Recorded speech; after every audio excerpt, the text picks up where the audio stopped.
बहुत गंदा लिखता हूँ, लेकिन फिर भी कोशिश की है और एक ऐसे हीरो के बारे में लिख रहा हूँ जो कहीं ना कहीं आप लोग रिलेट कर पाएंगे। अगर अच्छा लगे तो ध्यान दीजिएगा।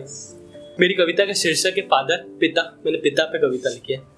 पिता को कभी सीधे कुछ कह ना पाऊंगा, पिता क्या है इन पंक्तियों में बताऊंगा। पिता की ताकत का पूरी दुनिया को ज्ञान है, पिता दुनिया में सर्वशक्तिमान है। पिता का संघर्ष उसका शरीर बताता है, पिता तो बस परिवार की खुशी चाहता है। पिता की वाणी में कटुता कटाक्ष है, बट पिता को अपनी संतान पर संपूर्ण विश्वास है। पिता परिवार के लिए केवल धन नहीं कमाता है, पिता परिवार के लिए अपनी हड्डियां गलाता है। पिता संतान की गलती पर हाथ भी उठाता है और संतान गलत नहीं तो पूरी दुनिया से लड़ जाता है।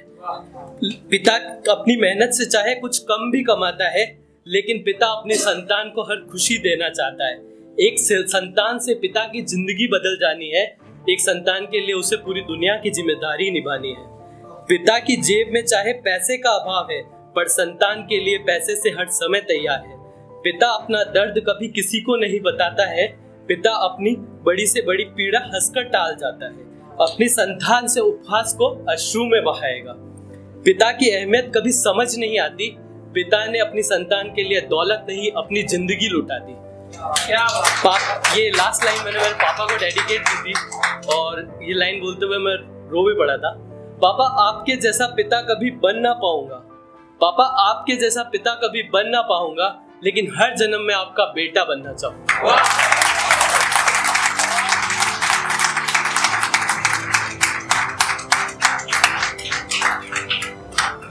एक कविता और लिखी थी। दरअसल अखबार में रेप्स के बारे में पढ़ के काफी थक गया था, तो थोड़े से अपने भाव लिखे थे। बलात्कार इस दुनिया का सबसे बड़ा अभिशाप है, दुनिया में इससे बड़ा नहीं होता कोई पाप है। बलात्कार से लड़की का शरीर केवल लड़की का शरीर नहीं पीड़ा पाता है, बलात्कार से लड़की का मन मस्तिष्क टूट जाता है। बलात्कार कई लड़कियों का भविष्य को खा जाता है, उनके दिमाग में आत्महत्या का दानव जगा जाता है। एक हंसती खेलती लड़की बलात्कार से लड़की की रूह कांप जाती है, एक हंसती खेलती लड़की पत्थर की मूर्त बन जाती है।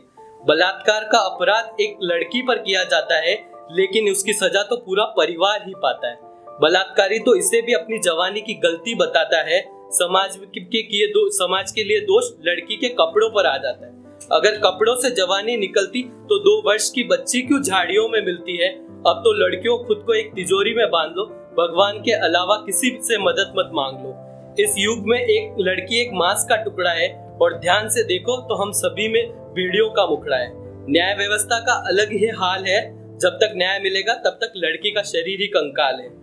काश अब तो हर पल मेरा मन इस संसार को धिक्कार रहा है, बलात्कार की समस्या के निपटान के लिए कल्कि का इंतजार रहा है।